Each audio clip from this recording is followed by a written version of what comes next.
Reject हो जाएगा। तो आप इस प्रकार से जैसे ही जितना रिजेक्ट होगा आपका उतना पोर्टफोलियो डाउन हो जाएगा और आप नहीं जा पाएंगे। तो इसलिए ध्यान रखिएगा, आप अपना पोर्टफोलियो कभी डाउन नहीं होने दीजिएगा। Welcome back another video. मेरा नाम विपुल कुमार है, आप देख रहे हैं विपुल टेक ब्लॉग। चलिए स्टार्ट करते हैं। इमिग्रेशन से संबंधित आज हम लोग बात करेंगे और किन देशों में अगर आप जाना चाहते हैं तो उससे क्या वीजा प्रोसेस है और कैसे आप जा सकते हैं, कैसा आपके कौन आपको जो है इमिग्रेशन कंसल्टेंट मिलेंगे, एजेंट मिलेंगे जिनके माध्यम से जा सकते हैं, मैं उस पर आज इस विषय में बात करूंगा। आप जानते हैं जो अमेरिका, कनाडा, ऑस्ट्रेलिया, यूरोप अगर जाना चाहते हैं तो क्या आपका प्रोसेस होना चाहिए, उस पर हम बात करेंगे।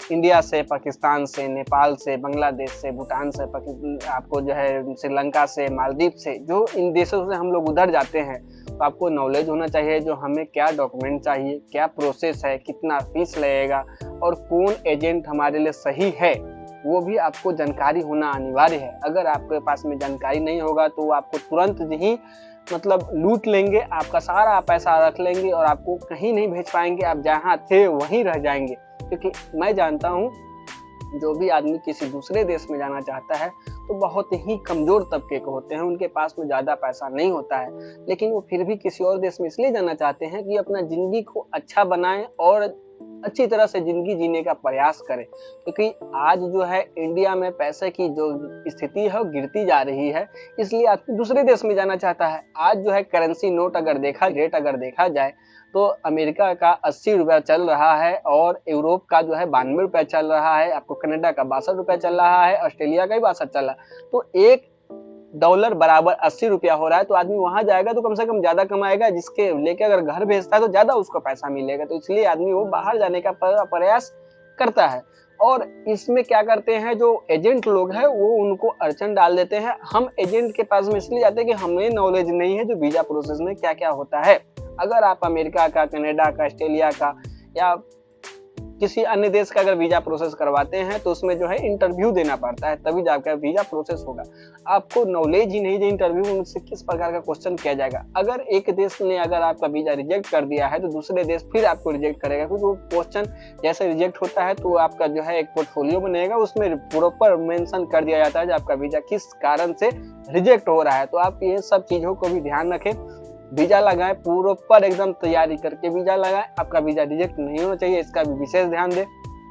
आप उसी एजेंट के पास में जाएं जो आपका वीजा लगवा दे, वीजा पे आपका काम करवा दे। उस एजेंट के पास में मत जाएं जो आपका वीजा पे काम न करवाए, क्योंकि आप वो एजेंट ऐसे भी होते हैं जो छोटे एजेंट होते हैं, आपसे पैसा ही मांगेंगे, काम कभी नहीं करेंगे। लेकिन जो सही एजेंट होंगे आपसे वो काम के विषय में बात करेंगे, आपका वीजा कैसे लगेगा, आपने कितना तैयारी किया है, आपके पास में पेपर क्या है, आपने कितना बार ट्राई किया है, आपका पेपर कितना तक तैयार हो गया है, आपको उस विषय पे बात करेंगे। ना कि वो विषय पे बात करेंगे कि भाई कितना पैसा देना है, ये देना है। कि आप अगर दूसरे देश जा रहे हैं तो आप अपना पैसा खुद ब खुद व्यवस्था कर लिए हैं तभी जाने के लिए तैयारी कर रहे हैं, ऐसा तो नहीं है जो बिना पैसा के आप तैयारी कर रहे हैं। तो आप कम से कम सही एजेंट के पास में जाए। अब सही एजेंट के पास में जाने के लिए आपको कुछ बातों को ध्यान रखना है। सही एजेंट जो है उनसे जाके पूछिए, भाई आपका जो ऑफिस है, ऑफिस का पेपर है, आपका आधार कार्ड है, आपका बैंक स्टेटमेंट दिखाइए, आप कितना का वीजा लगवाए सो दिखाइए, अपना पुराना पासपोर्ट दिखवाइए। क्योंकि इन सब चीजों से आप एजेंट को क्लियर वेरीफाई कर सकते हैं जो भाई हमारा एजेंट सही है या गलत है।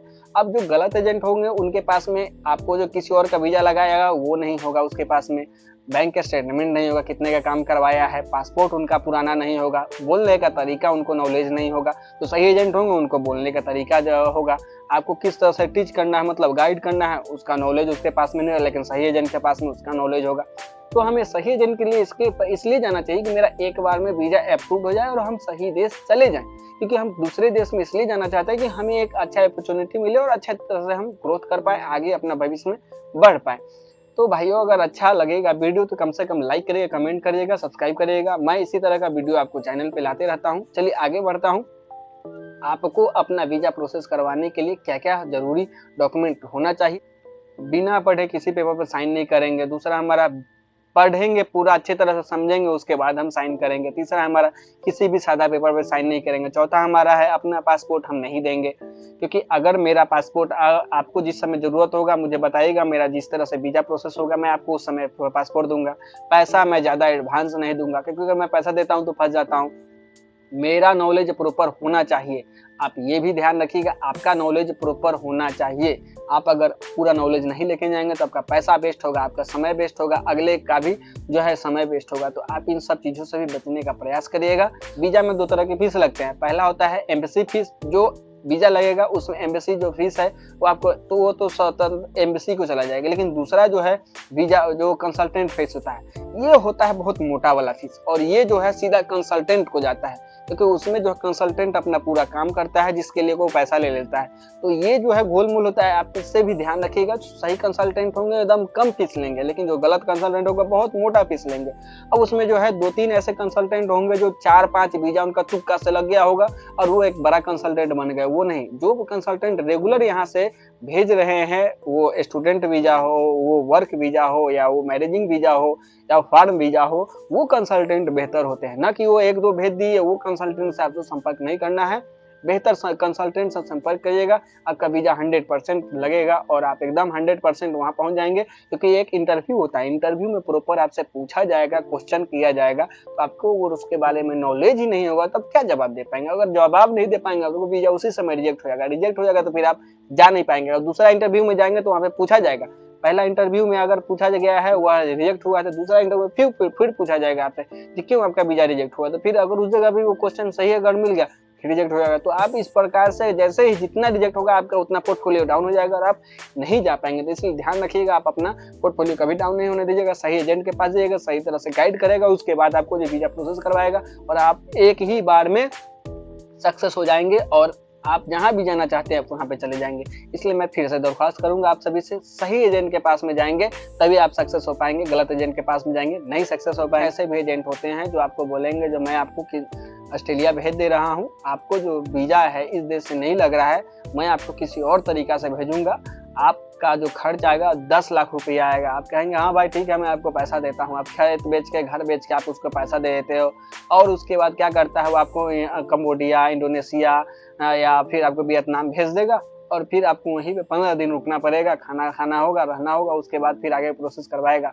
बोलेगा फोन लगाइएगा, कहेगा भैया अभी प्रोसेस नहीं हो रहा है, अभी प्रोसेस नहीं हो रहा है प्रोसेस, तब तक आपका राशन खत्म, तब तक आपका राशन खत्म हो रहा है, तब तक खाना खत्म हो रहा है और सब खत्म हो जाएगा। उसके बाद फिर आप क्या करिएगा, घर फोन लगाइएगा, कहिएगा भाई मुझे बुला ले, अब नहीं होने वाला, मेरे से बहुत ज़्यादा दिक्कत हो रहा है। तो ये सब कष्ट से बचने के लिए मैं आपको बस ये कहूँगा, जिस देश में आप अगर हैं उसी देश के जो कंसल्टेंट होते हैं उनसे संपर्क करिएगा और वह आपको अच्छी तरह से वहाँ पे भेज देंगे। आपसे अगले वीडियो में नया जानकारी के साथ में, तब तक हमें दीजिए इजाज़त।